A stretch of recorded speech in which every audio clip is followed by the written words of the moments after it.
Hey, hope you're doing well. Andy here from Drive Steady, and today I'm reviewing this, a Lamborghini Urus. So I'm really excited to finally be able to experience one of these things, but not only because it has a Lamborghini badge on it, but because I see these things being driven around quite often, and it sparked my curiosity on if these are good daily drivers. So we're going to find out that plus more in this review of the Lamborghini Urus.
Alright, so let's get started with the review by first thanking Porsche of downtown LA for giving me access to this Lamborghini Urus today. If you happen to be interested in this car or any other new or pre-owned Porsche product, please give them a call. I've left their information in the description below. Now let's talk about the looks in the Urus very quickly. And I quite like the way it looks because it looks like a Lamborghini and not like an SUV. When I first heard that Lamborghini was going to make an SUV again, I was thinking to myself, what would it look like? And then when it came out, I said, aha, that makes sense. It's got a bunch of angles, cuts, aggressive lines, and several callbacks to the original LM002, the Lambo, and hence why I think it's a really cool looking SUV. Alright, so let's not forget about the fact that this is a Lamborghini, and let's talk about some of the engine stats. So this is a 4-liter twin turbocharged V8 engine making 641 horsepower and 626 pounds-feet of torque with a 6,800 RPM redline, and it's made it to an 8-speed automatic transmission, putting power down to all 4 wheels. Now this engine is derived from the Audi V8 twin turbocharged unit, and the difference between this and say other high horsepower SUVs is the fact that this makes all of its 600 plus horsepower using the combustion engine only. So no battery tech here, no hybrid, no mild hybrid, just straight air and gas and high pressure pushing out of this car and making all of this horsepower and noise, and all of that equates to a 0 to 60 time of 3.6 seconds in this monstrous high horsepower SUV. Now, I did mention all-wheel drive, and this is a rear-wheel bias all-wheel drive system, so it's a 40-60 split front to rear, but it has the ability to send up to 87% of the power to the rear wheels, giving you somewhat of a rear-wheel drive feel in your all-wheel drive Urus. But let's put that aside for a moment, and let me take you around back so you can take a listen to what this thing sounds like.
So there you had a chance to get a dose of the exhaust. Let me know what you think in the comments below. But now let's talk about the last mechanical item related to the wheels, tires, brakes, and suspension before we move to some more practical topics like the cargo space and the interior. So the Urus comes equipped with a standard air suspension, so it has the ability to raise and lower itself based off of certain driving conditions. In addition to that, it has adaptive dampers, so you can stiffen up or soften down your ride based off of driving characteristics. Now, in addition to that, it has a active limited slip differential in the rear with torque vectoring. And speaking of the rear, it also has rear wheel steering as standard, and this is fantastic for a big SUV like this because it essentially shrinks it. It gives you a wider turning radius, and the practical feature of this is less three-point turns. Now, it also has active roll bar stabilization to keep this car as flat as possible. Now, the wheels, they come standard with 21 inches, but these are the optional 23-inch wheels, and they're absolutely massive. So 23 by 10 up front and 23 by 11 and a half in the rear. And speaking of massive, look at the size of these brakes. These are the largest brakes fitted to a production car, period. And they're on this Urus, this big, humongous SUV. So there's 17-inch brakes up front with 10 piston calipers, and they're 15-inch brakes in the rear with 6 piston calipers. Now the tires that wrap them, 285s up front and 325s in the rear. So I'll give you an idea of how all of this suspension wheel tire translates to the dynamics and to the ride during the driving portion of the review. But now let's switch to practicality and look how much cargo space we've got in the trunk of this Urus. All right, so now that conveniency and practicality topic, and more along the lines of that question I asked earlier about daily drivability, let's talk about the trunk, or essentially the cargo space in this Urus. So there are multiple ways of opening this trunk. There's actually 4 of them if you're counting. There's one on the interior, there's a button on the key, there's also a button right here on top of the license plate, and there's the kicking motion underneath the rear diffuser here. So once you open this using comfort access, and you're greeted with 21.6 cubic feet of space, and it's a substantial amount of space. I could see you easily fitting 2 larger pieces of traveling equipment with you, an additional duffel bag, depending on how much you want to stack and whatnot. So no issues traveling with this thing on a long getaway or even on a day-to-day basis. Now, if you really wanted additional space, you can fold down the rear seats, and this expands the cargo space to 56 cubic feet. Substantial amount of room when you fold down these rear seats. Now, 2 items. One is a negative, wish there was some improvement, and the other one is actually a fantastic conveniency feature. So let's start off with the negative. The way you fold down these rear seats are manual. I've driven several other SUVs where it's just a flip of a switch and it's an electronic release latch. I wish the Urus had it, considering how expensive it is. But that's just a nitpicking item. The second item, and this is as a benefit of the air suspension, and that is that the rear end of this car has the ability to lower itself via these 2 switches here. There's a button to raise it and a button to lower it, and this is ultra helpful in case you want to load something heavy or something large into the back of your Urus. Having this thing come down a couple inches is very, very helpful and a great feature for daily practical usage in the Urus. Now, that's pretty much it on the cargo space. To close it, you have a button here, electronic closing as well. So now let's jump onto the interior and I'll show you what it's like in there. All right, so now the interior of the Lamborghini Urus, and you can see that it's got an orange interior. It provides a nice contrast to the black color paint. It also matches the orange calipers, so that's a really cool, nice flare on the interior. Now, let's talk about several items, but starting off with the design and the quality. So it's a top-notch interior. The stitching, the leather on the seats, the leather all over the place, the metal pieces are nice. There is some plastic in here, but it's in low frequency, low interacted with areas, so I think it's somewhat excusable. Now, as far as design goes, it's fantastic in here. It is such a unique place to sit in. Look at the way the vents are cut. This is a really cool looking vent. The overall design and the layout of the dash with the Lamborghini font here on top of the glove box, and the overall screen layout and this jet fighter inspired switch here that you have to lift open in order to start the car. There's just a very unique experience and a flair. This is the epitome of having flair on the interior, and it's just a really cool place to be as far as the design goes, and to look at as far as the design goes. Now let's move to the seat. So the seat is a 12-way seat. It's heated and cooled. It is actually extremely comfortable. I was shocked on how comfortable this seat is. I sat in here and I was like, wow, this is a really, really comfortable seat. And I think this goes to the idea of people being able to drive these on a daily basis. So having a really comfortable seat with nice cushioning is fantastic and a great bonus. Now, let's talk about the technology, and this is lifted directly from an Audi system, and it's got 3 screens, and just because it's lifted from an Audi system, that's not bad, that's actually good. Ask anybody who's owned a Lamborghini from a decade or 2 ago. But the gauge cluster in front of you is a 12-inch screen. There's a lot of information in there, so you don't have to take your eye off the gauge cluster. This car also has head-up display, so even further daily practical usage items in the Urus. Coming over into the infotainment system, this is a 10.1-inch screen.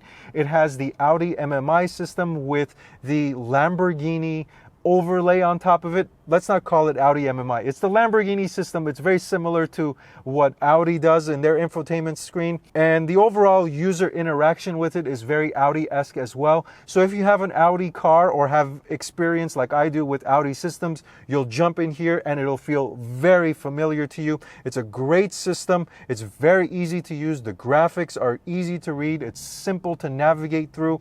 And the cool thing about it is touchscreen, and one thing, it does have Android Auto and Apple CarPlay for the 2022 model year, which this car is. The cool thing about it is the interaction. When you push the screen, there's a haptic feedback, and it's very satisfying. Now coming down to the third and final screen, it's dedicated to climate controls, and I really appreciate it for that. You can turn on your heated seats and your cooled seats from this screen, so you don't have to go fiddling around in the infotainment system. I guess this is the most acceptable way for getting rid of physical buttons, is to have a dedicated screen where everything is just at the tip of your fingertips to turn on, like I said, your climate control, your heated seats, adjust your seats. So this is fantastic and very intuitive. Again, great for daily usage. Now, as far as some of the other amenities, you do have a standard, almost panoramic roof. There's enough window or glass out to see from the back seats, and I'll get to the back seats here in just a second. But one other thing I wanted to cover here, and this is one of the cooler aspects. It's this center control area where I was just talking about that ignition. There's the Anima, and I'm not sure if I'm pronouncing it correctly, and the Ego switches here. And these are fighter jet inspired. And if you're looking at this thing, you see Strada, Sport, Corsa, Sabia, Terra. But you look at this thing, you're like, what the heck is this? It's basically your drive mode selector. And Strada is basically normal, Sport is sport, and Corsa is race. The other 3 modes are off-roading modes, and I don't know how many people are really going to off-road their $200,000+ Urus, but that's what that is. And the Ego mode is basically individual. You can custom tailor your suspension, your steering, your exhaust, and your throttle response. So overall, the front end is fantastic, or the front passenger area is great. Great space, great intuitive ergonomic design. Everything is really easy to use, and I'm starting to see why people would be able to use this so easily on a daily basis. So now with that, let's move to the back seats and see what's going on over there. All right, so now the back seat in the Urus, and let's start off with the overall space. So I am sitting behind myself, again, at 5'11", and I have a very little headroom. My hair is almost touching the ceiling, so somebody a little taller than I am may have some issues sitting back here. As far as my armrest and the overall seating position is fantastic. The cushioning in the seats are very good as well. There is a slight recline that you can do, just a very slight couple degrees to give you a little bit more lean back seating position. But overall, like I said, it's a great area. As far as width wise, 3 individuals my size will fit in here. It might be a little bit of a squeeze, but 3 children will be just fine.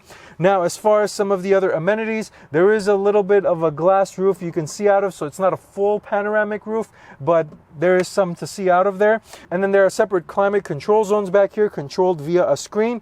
And as far as charging goes, which is very, very important, you have 2 USB Type-C outlets and a 12 volt. So if you had a charging head, you wanted to use fast charging or whatnot, you can plug in a car charger back here as well for 3 charging outlets. Oh, and I forgot to mention, there are also 2 USB outlets in the front center compartment storage area and a wireless charger as well. So that's pretty much it. And you've got an armrest here with 2 cup holders. Nothing really special going on here. Otherwise, it's a really nice back seat. There's a decent amount of space in here.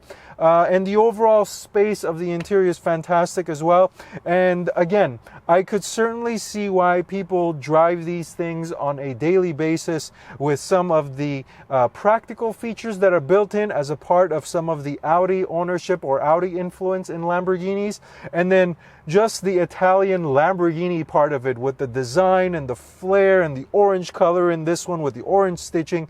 It just gives it a great experience, not just from a daily drivability standpoint, but as an owner, when you sit in a car like this, you're like, wow, this feels really, really cool. So beyond just the interior and some of the exterior items, now let's go to the most important part, the drivability, and see how this thing feels like behind the wheel. All right, so now the driving portion of the Lamborghini Urus review. And as always, this is what the key looks like. It's actually really nice, all black key. It is plastic, but it does have a nice design on it. I wish I had a little bit more weight and maybe get rid of this plastic and make it an all metal key. But nonetheless, it is what it is. As far as the interior visibility goes, it's fantastic. This has a great 360-degree camera, top view, side view, so no issues with visibility in the Urus.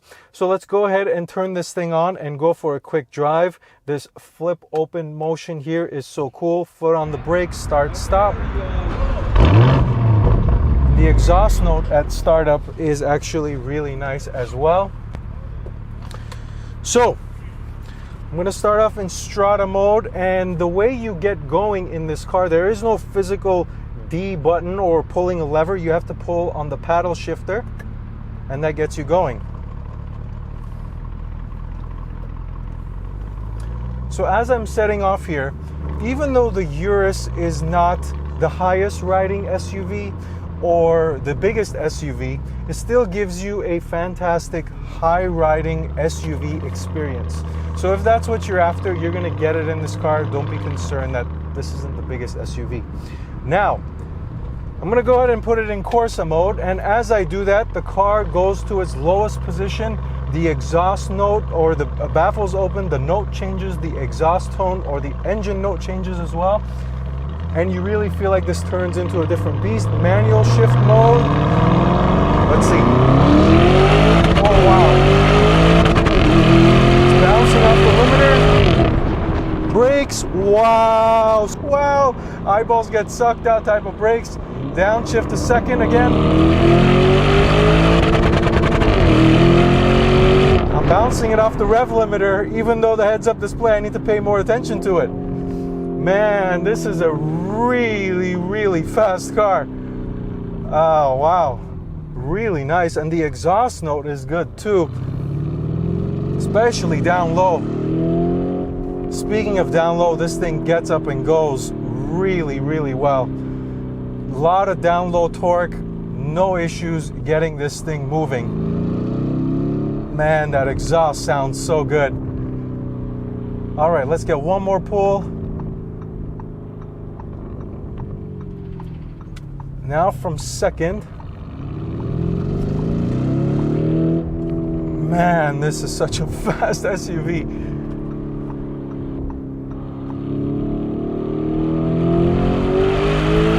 That's better. Oh my goodness, wow.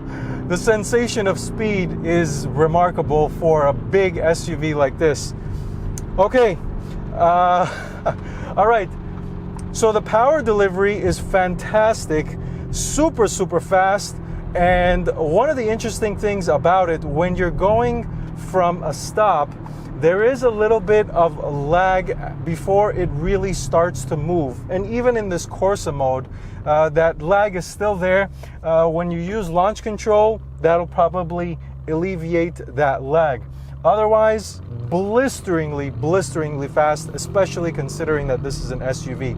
This is sports car type of performance in a big, heavy car like this. Okay, now let me go ahead and put it back in Strada mode, which is the comfort mode, or normal. Lamborghini actually calls it smooth. And I'll talk about that here in a second, but let's talk about the brakes very quickly. These carbon ceramics are fantastic brakes. A lot of power, a lot of braking power, and very sensitive at the top of the pedal. It almost feels like a sports car brake. Oh, I'm in manual mode. Take it out. Okay, so it almost feels like a sports car brake. That's how good it is, and plenty of feel as well. Now, as far as the transmission goes, the transmission is really good.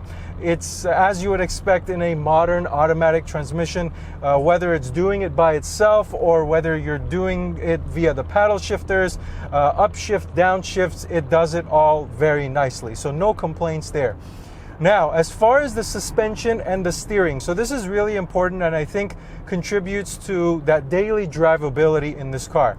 So in Strada mode, this is not the most comfortable riding car.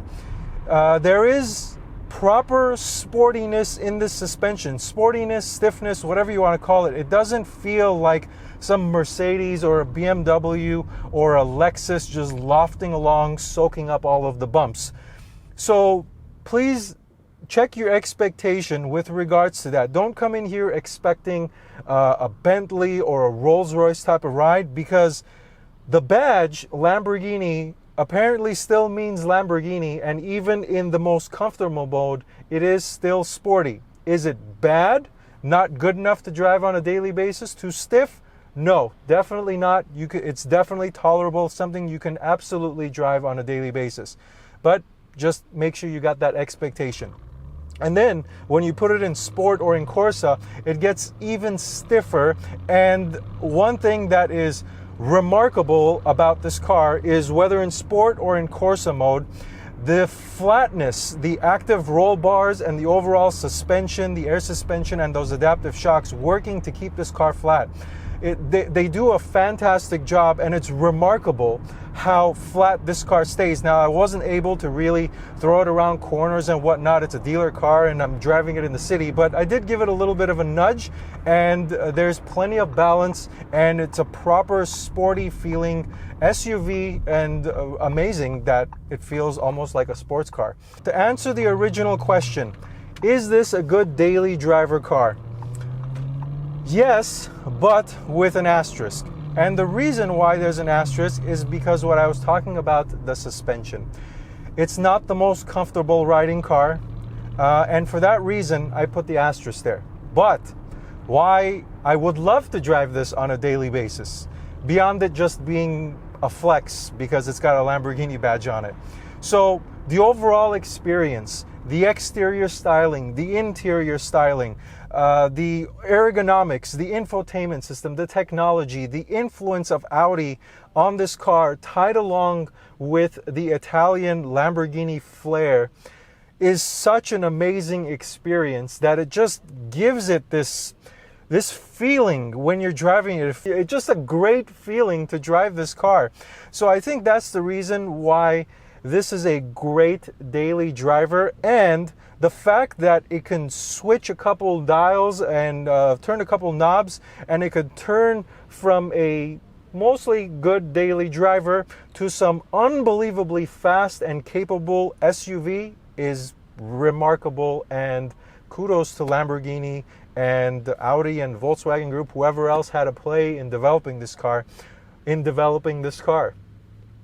So that's pretty much all I've got to say. If you've got any other questions, please leave me a comment down below or send me a message on Instagram @DriveSteady. Otherwise, thank you for watching this video. Until next time, drive steady.